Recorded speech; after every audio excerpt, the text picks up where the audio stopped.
पवन digital recording studio Bakhtiyarpur Patna. हमने झोपड़े को महल बनते देखा है, हमने झोपड़े को महल बनते देखा है, दरिया को समंदर बनते देखा है, एक छोटी सी चिंगारी को आगाज बनते देखा है और एक आवाज को इनकलाब बनते देखा है। जिनकी जीत आपकी जीत होगी, गरीब दलित किसान छात्र नौजवान माताओं बहनों की जीत होगी।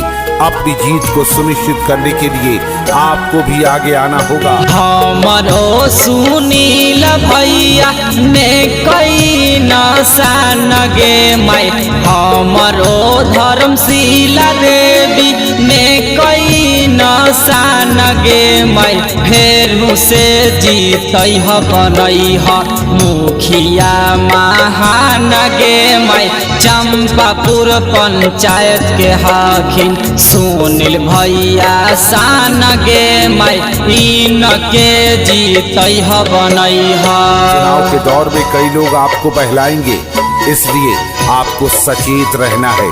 आपको सोच समझकर अपने मताधिकार का प्रयोग करना है। बस चुनाव आपके सामने है, इसलिए तैयारी कर लीजिए। जाति मजहब धर्म संप्रदाय अमीरी गरीबी की खाई को पाट कर एकजुट हो जाइए। जो आपके हक अधिकार के लिए आपकी आवाज बुलंद करने के लिए तैयार हैं, तो आइए हम सब एक हो जाएंगे। सब मिली जुली भैया के फेरू से जीतई अपना सुनील भैया के मुखिया बनई। सब मिली जुली भैया के फेरू से जीतई अपना धर्मशीला देवी के मुखिया बनई। पूरा करी हन सबके सपना रखी हन ध्यान गे माई, पूरा करी हन सबके सपना रखी हन ध्यान गे माई, फेरू से जीतई बनई मुखिया महान गे माई, इन के जीतई बनई। चुनाव के दौर में कई लोग आपको बहलाएंगे, इसलिए आपको सचेत रहना है।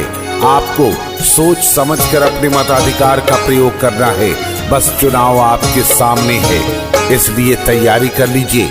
जाति मजहब धर्म संप्रदाय अमीरी गरीबी की खाई को पाट कर एकजुट हो जाइए।